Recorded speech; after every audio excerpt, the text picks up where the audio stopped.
નમસ્કાર વિદ્યાર્થી મિત્રો, સ્વાગત છે તમારું તમારી પોતાની યુટ્યુબ ચેનલ માય ટીચિંગ ક્લાસમાં।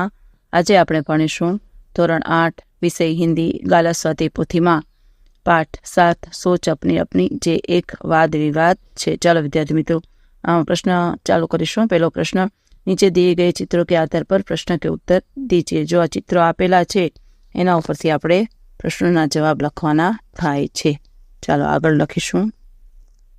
लखो पहलू, दोनों चित्र में क्या अंतर है? तो लखो, दोनों चित्रों में से एक चित्र गांव का और दूसरा नगर का है। गांव के चित्र में नदी है, उसके घाटों पर नहाते, कपड़े धोते हैं, पानी भरते और काम करते लोग हैं।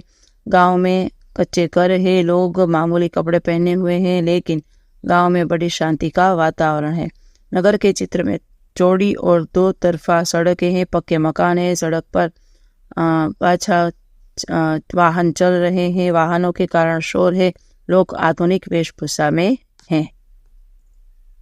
त्रीजू लखो, क्या तालाब का जल पीने के योग्य होता है? यदि नहीं तो क्यों? लखो, तालाब का जल पीने के लिए योग्य नहीं है। तालाब चारों ओर से बंद होता है, उसमें चारों ओर से बाहर की धूल मिट्टी गिरती है, पेड़ों के पत्ते गिरकर सड़ते रहते हैं, लोग तालाब के जल को दूषित कर देते हैं। यह दूषित जल पीने से हैजा, पेचस आदि तरह तरह के जानलेवा बीमारियां होने की पूरी संभावना रहती है। इसलिए 5वां लखो, कलम या तलवार कौन शक्तिशाली है? अपने विचार कारण सहित बताइए। लखो, कलम लिखने का काम करती है, तलवार युद्ध में काम आती है।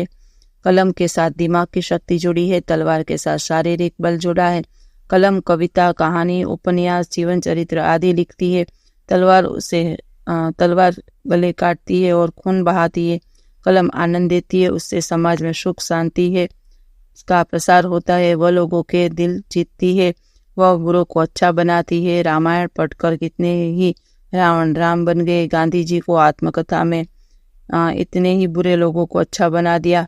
मुनि व्यास, वाल्मीकि, कालिदास, तुलसीदास, रविंद्रनाथ टैगोर आदि कलम के कारण मरकर भी अमर हो गए। कलम ने यह सिंहासन पलट दिए है। तलवार रक्षा का साधन जरूर है, पर उसकी शक्ति कुछ समय तक ही रहती है। कलम की शक्ति युग युग तक छाई रहती है। इसलिए मेरे विचार से तलवार की अपेक्षा कलम से ही अधिक शक्तिशाली है।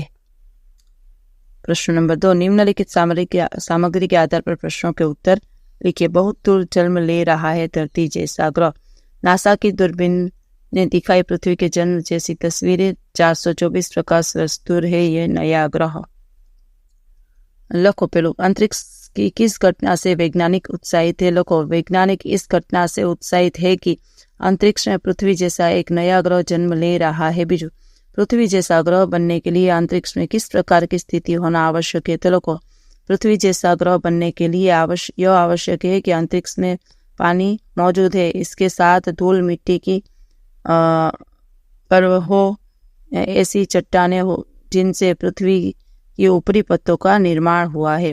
हवे छे सही जोड़ मिलाइए। चालो लखो विद्यार्थी मित्रों, अ ने ब आपेला छे तो अ विभाग में चौरस में जवाब लखो 2, 5, 4, 1 અને 3। हवे छे उपसर्ग बनाकर शब्द पुनः लिखिए।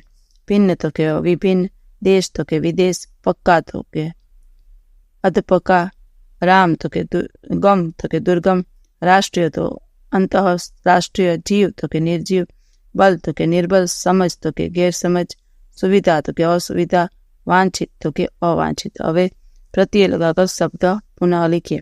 नियम, नियमित, विदेश, विदेशी, प्रकृति, प्राकृतिक, पुत्र तो के पुत्री, लापरवाह तो के लापरवाही, चंचल तो के चंचलता, यंत्र तो के यांत्रिक, मानव तो के मानवता, हस तो के हसी, परिचय तो के परिचित। हवे अध्यय छाटकर लिखिए। पहला में लखो और, या, वाह। चौथा तथा અને 5મા વહ।